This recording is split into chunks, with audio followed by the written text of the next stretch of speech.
Bismillahirrahmanirrahim. Assalamualaikum warahmatullahi wabarakatuh. Alhamdulillah, pada kesempatan kali ini kita bertemu kembali di dalam perkuliahan pengelolaan lumpur tinja. Untuk pertemuan kali ini kita akan melanjutkan pertemuan sebelumnya tentang proses stabilisasi cairan atau proses pengolahan hasil separasi dari padatan dan cairan. Ya, kalau di minggu yang lalu kita sudah mempelajari tentang teori dari stabilisasi cairan, maka untuk pertemuan kali ini kita akan coba mempelajari contoh aplikasinya dalam bentuk perhitungan.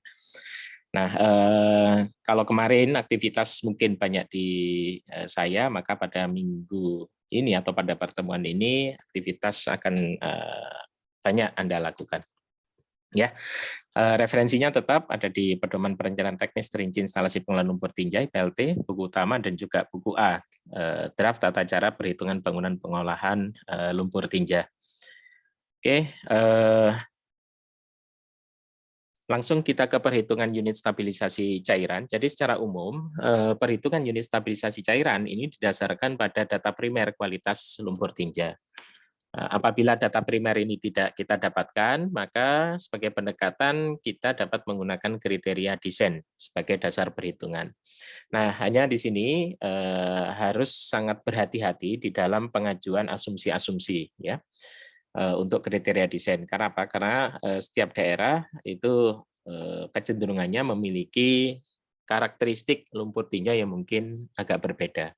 Ya, apalagi kalau kemudian kriteria desain ini kita gunakan yang berasal dari luar Indonesia. Nah, ini wajib hati-hati, wajib dipahami betul ya terkait dengan kriteria desain yang diajukan di situ. Kemudian apabila dia dalam bentuk range misalnya, untuk beban organik misalnya dia dalam bentuk range, maka kita juga wajib berhati-hati kapan kita menggunakan nilai terendah, kapan tertinggi, kapan juga di tengah-tengah ya. Jadi juga tidak harus selalu di tengah-tengah ya. Apabila kita terkait beban tadi misalnya, apabila kita ingin aman, maka dalam perhitungan kita gunakan beban yang lebih rendah. Sebenarnya baliknya, apabila kita yakin atau teknologi yang kita gunakan itu lebih bagus, misalnya, ya kita gunakan beban yang lebih tinggi. Ya, ini agak hati-hati. Yang paling aman memang kita gunakan data-data primer yang berasal dari pengujian-pengujian lapangan. Ya. Nah, dari perhitungan ini tujuan akhir yang didapatkan adalah satu dimensi unit. Ini yang paling utama ya. Dimensi itu terutama dimensi panjang dan lebar. Ya, kalau tinggi biasanya kemudian ada kriteria desain yang bisa digunakan, tapi kalau panjang dan lebar ini biasanya dari hasil perhitungan. Nah, dimensi ini ya harus kemudian bisa diaplikasikan dalam bentuk gambar. Ya, gambar di sini maksudnya ada gambar teknik ataupun kalau belum ke gambar teknik ya gambar sketnya paling tidak. Sketch itu artinya kita tahu dimensinya seperti apa misalnya ya panjang lebarnya tadi ya kemudian kemungkinan elevasinya berapa kalau memang sudah dilakukan pengukuran ya dan seterusnya. Yang kedua, kita dapatkan dimensi atau kriteria untuk aksesoris yang diperlukan. Ya, jadi misalnya saja untuk pompa, misalnya kita dapatkan karakteristik pompa berupa debit, kemudian head pompa, kemudian juga efisiensi dan juga penempatannya terhadap terhadap unit utamanya misalnya. Ya. Nah, sama dari ramil ini kalau bisa kemudian walaupun berupa sketsa sederhana, peletakan dari pompa ini juga sudah bisa direncanakan. Yang ketiga, yang penting juga di dalam hasil akhir perhitungan adalah perkiraan kinerja dari unit ya berupa target pemrosesan atau pengisian. Tidak selalu bahwa target ini kemudian harus masuk baku mutu ya apalagi kalau ini juga berupa rangkaian treatment atau rangkaian pengolahan. Kalau dia ada di tengah ya paling tidak bagaimana unit proses atau unit operasi ini ya bisa memenuhi range umum dari teknologi yang kita gunakan. Ya. Nah, kemudian ini menjadi bagian dari perhitungan raca massa. Nah, kemudian perhitungan ini dilakukan secara sistematis dan hati-hati ya berdasarkan pada teori yang ada atau ada contoh perhitungan dari yang otoritatif tadi misalnya dari SNI ataukah dari petunjuk teknis dan seterusnya. Kemudian proses perhitungan dapat dilakukan secara iteratif. Jadi seringkali ada salah paham bahwa perhitungan atau desain itu dilakukan sekali jadi. Begitu kita masukkan angka-angkanya, ya, baik dari data primer ataupun kriteria desain, ya, kemudian kita hitung, ya, entah manual, entah dengan menggunakan Excel, kemudian keluar hasil, selesai. Nah, tidak, kita harus bandingkan, ya, proses perhitungan ini, apakah kemudian hasilnya sudah masuk tadi misalnya saja di dalam target pemrosesan, ya, efisiensi misalnya, atau angka waktu tinggal misalnya, atau beban dan seterusnya, ya. Apabila belum, ya, kita harus hitung kembali, ya, dengan mengganti faktor-faktor yang kita gunakan di awal, ya, entah asumsinya, entah faktor yang lain, ya, yang harus diganti, ya, sehingga perhitungan itu kemudian sesuai dengan kriteria desain atau sesuai dengan target yang diharapkan. Oke, jadi secara umum ini dari presentasi Prof. Joni Hermana, contoh dari kita membuat perhitungan itu secara sistematis. Karena sebagian besar perhitungan-perhitungan yang ada, ya, kalau kita lihat dari referensi, terutama tadi referensi di instalasi pengolahan lumpur tinja, perhitungan itu tidak dilakukan secara sistematis.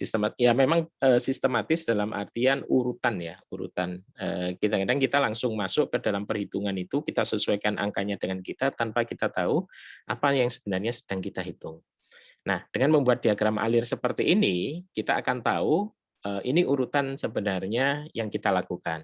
Nah, ini contoh untuk perhitungan screening, ya, bar screen, walaupun ini bukan untuk untuk stabilisasi cairan, tetapi yang saya mau tunjukkan atau akan tunjukkan ini adalah cara bagaimana pembuatan dari langkah-langkah perhitungan ini, ya, dari mulai kemudian data perencanaan, jenis bar, ya, jenis bar itu kemudian ada beberapa koefisien yang kita perhatikan, ya, termasuk barnya sendiri, ya, lebar barnya, ya, kemudian ketebalan barnya. Kemudian koefisien bar itu dalam artian tergantung dari bentuk, apakah bulat, apakah persegi, apakah lempeng, dan seterusnya. Nah, kemudian dilihat kriteria desainnya berupa kecepatan pada celah, kemudian juga luas celahnya. Nah, dari sini diperhitungkan apakah kecepatan celah itu mendekati kecepatan upstream. Nah, kalau belum, ini dilakukan iteratif. Nah, ini yang dimaksud bahwa perencanaan itu sebenarnya sifatnya adalah iteratif. Pada saat ada kriteria yang belum terpenuhi, ya, perhitungan kita ulang lagi, ya, sampai kalau sudah ya mendekati, maka harus dilihat operasionalnya. Head loss pada saat clogging misalnya. Nah, apakah freeboard kemudian lebih besar daripada HF misalnya? Ya, kalau tidak, ya kita harus ulang lagi, ya, sampai kemudian ya dan selesai. Nah, ini contoh dari perhitungan yang sifatnya iteratif. Ya, dari sini misalnya kalau kita lihat di buku A itu ada beberapa kriteria desain dan contoh perhitungan nanti baik kolam anaerobik, kemudian ada anaerobik bubble reaktor, bubble filter, ya. Ada unit pengolahan aerobik, ya. Di situ ada lumpur aktif berupa konvensional activated sludge, ada oxidation ditch, dan seterusnya. Nah, ini contoh perhitungan ABR, ya, ada contoh desain, ada karakteristik influence seperti ini, penduduk dilayani, debit, dan seterusnya, ada kriteria desain dan seterusnya seperti ini. Kemudian dilakukan perhitungan area sekatnya, kemudian dilakukan perhitungan pengecekan, ya, di sini terhadap kecepatan upflow. Nah, kalau kita lihat, ya, kita langsung masuk di dalam perhitungan ini. Ya, langsung masuk perhitungan, kita ganti-ganti angkanya, kadang-kadang ya itu tadi, sehingga kadang-kadang kita nggak tahu sebenarnya yang kita itu apa. Oleh karena itu nanti di bagian akhir, bahwa tugas saudara adalah mencoba untuk membuat skema atau diagram ini, ya, dari perhitungan-perhitungan ini, sehingga menjadi lebih sistematis, ya, lebih enak untuk kemudian dilihat. Oke, yang kedua, kalau perhitungan tadi sebenarnya oke, ya, sudah intinya itu sebenarnya, ya, dan banyak exercise, banyak latihan. Sedangkan untuk proses pemilihan teknologi ini sebenarnya sebelum dari kita menghitung tadi, ya. Ada banyak faktor sebenarnya mengapa kita memilih satu teknologi, ya. Di dalam buku pegangan PPSP, panduan PPSP misalnya mengenai opsi teknologi, Jadi kriteria pemilihan itu bisa ada beberapa kriteria yang sebenarnya bisa kita pilih, ya. Yang pertama berdasarkan perencanaan kota misalnya, ya, area yang diperlukan, ya. Di sini kasusnya adalah untuk IPAL misalnya. Berapa luasan diperlukan. Kemudian adanya gangguan baut dan bising, terutama kalau areanya adalah areal pemukiman. Kemudian desain dan konstruksi, apakah pembangunannya secara bertahap, apakah ada kesederhanaan struktur ya di situ, apakah ada kebutuhan listrik dan mekanik misalnya. Selain biaya, ada biaya investasi, ada biaya kemudian perawatan, kinerja, misalnya sensitivitas terhadap fluktuasi influen, kepatutan terhadap baku mutu di masa yang akan datang apabila baku mutunya menjadi lebih ketat, ya, seperti kemarin misalnya di Permen LH 68 tahun 2016 yang lebih ketat daripada Permen LH 113 ya, atau 103, maaf saya agak lupa, di tahun 2003. Ya, jadi di sini karena terjadi perubahan dari pengetatan, ini juga harus bisa kita antisipasi.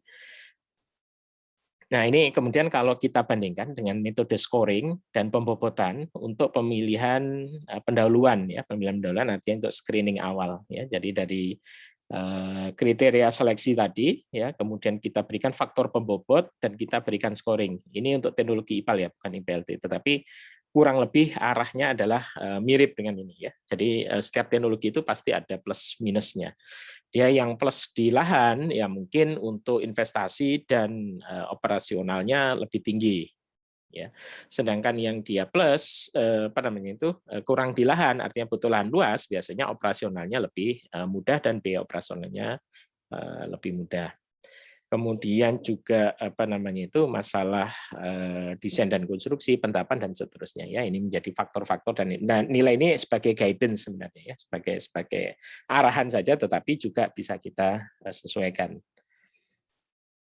Oke, ini dari referensi yang lain, bagaimana untuk pemilihan teknologi pengolahan lumpur tinja? Ya, pertama jelas menentukan sasaran pengolahan, ya, apakah baku mutu, apa yang lain, kemudian ada sepakatan faktor kritis dalam pemilihan teknologi, ya, yang di depan tadi, ya, faktor-faktor kritisnya, kemudian pengembangan opsi-opsi rangkaian pengolahan, ya, ada beberapa pilihan. Nah, pilihan ini yang seharusnya adalah bukan diarahkan pada salah satu teknologi, tetapi antar teknologi itu ya masing-masing ada plus minusnya seperti itu, ya, sehingga agak kesulitan bagi kita untuk memilih itu lebih bagus. Tapi kalau dari awal kita sudah punya kecenderungan, ya opsi ini menjadi tidak begitu bermanfaat.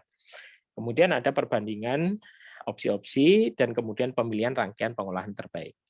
Nah, ini penjelasannya untuk pengolahan cairan apakah ke baku mutu, ya, BOD, TSS, amonia, koliform, ya, ada beberapa kriteria sebenarnya, 7 kriteria kalau kita melihat di Permen LH 68 tahun 2016. Kemudian pengolahan padatannya mau diapakan, apakah di landfill atau dimanfaatkan, apakah dibikin pupuk dan seterusnya.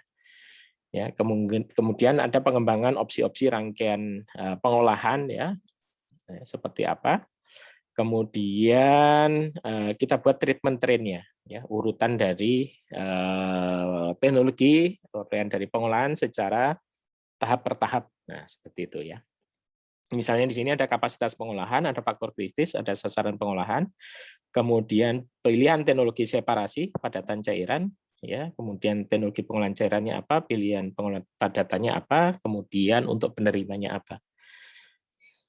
Ya, ini untuk detailnya, ya, lebih didetailkan untuk separasi padatan cairan, ya, masalah debit, kemudian masalah parameter cairan dan padatan. Nah, ini kemudian dilihat di balance-nya, kesetimbangan masanya, ya, untuk penyisihan maupun yang terikut di output. Sama ini untuk padatan separasi padatan cairan, ya, teknologinya, ya, opsi teknologi layak, ya, kemudian rangkaian teknologi ada mass balance, cek target effluentnya, kemudian di sini ada faktor kritis, di sini terpilih teknologi pengolahan cairan. Kemudian untuk pengolahan padatannya sama, ya, bisa dilihat ini secara lebih sistematis, ya, dari beban padatan misalnya persen dissolved solid-nya apakah lebih besar 15% dissolved solid-nya, kalau iya cost efektif di landfill, iya. Nah, kalau iya di landfill. Tapi kalau tidak, ya opsinya adalah kemudian masuk teknologi dewatering yang layak. Jadi diperhitungkan mass balance-nya, pilih teknologi dewatering, di landfill kalau iya, ya landfill, kalau tidak pengurangan patogen dan seterusnya. Ya, itu tahapan-tahapan ya maksud saya tadi bagaimana kita memperhitungkan ini secara sistematis. Ya, sistematis. Nah, sehingga kemudian nanti bisa dibandingkan beberapa opsi rangkaian pengolahan sesuai faktor-faktor kritisnya. Oke, ya seperti itu pertemuan kita untuk kali ini. Jadi tugas saudara adalah di pertemuan ini, saudara membuat diagram alir seperti yang pada slide 8 tadi ya, untuk apa namanya itu screen, contoh perhitungan screen tadi. Tetapi ini untuk aplikasi di unit stabilisasi cairan berupa ABR dan oxidation dates. Nah, setelah itu coba saudara tulis ulang ya contoh perhitungan pada buku A sesuai tahapan yang sudah saudara buat. Nah, penulisan ini dibuat secara ringkas ya, nggak perlu dipanjang-panjangkan misalnya. Ya. Tidak semuanya harus dipindah ke dalam tulisan saudara, itu maksud saya. Kemudian yang ketiga, coba saudara buat sketch dari hasil perhitungan tersebut. Oke, seperti itu. Nanti tugas dikumpulkan di minggu depan. Terima kasih atas perhatiannya. Kita akhiri pertemuan untuk kali ini. Assalamualaikum warahmatullahi wabarakatuh.